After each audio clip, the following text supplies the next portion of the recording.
Disgrasya ang inabot ng isang siklista na umiwas sa bahagi ng bike lane na pinaradahan ng isang van sa Pasig City.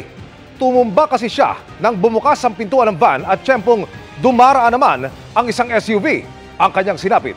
Panoorin sa pagtutok ni Chino Gaston.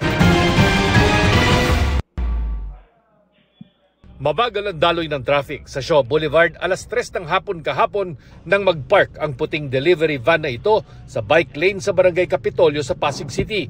Nagbababa ang driver at kasama nito ng mga idineliver na tubig.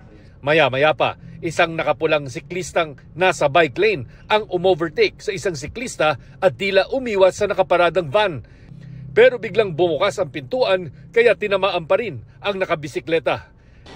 Pagkadaan ng ating biker po, nakabump siya doon sa likod ng nakabukas na pinto.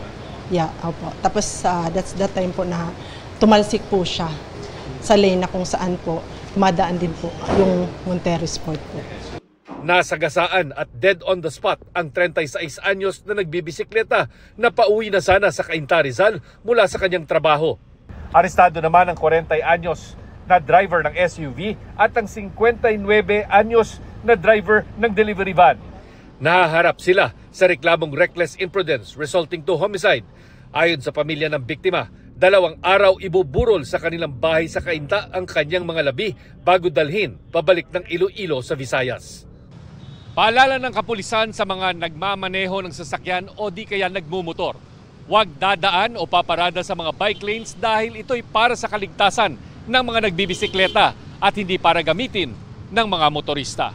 Para sa GMA Integrated News, Chino Gaston, nakatutok, 24 oras.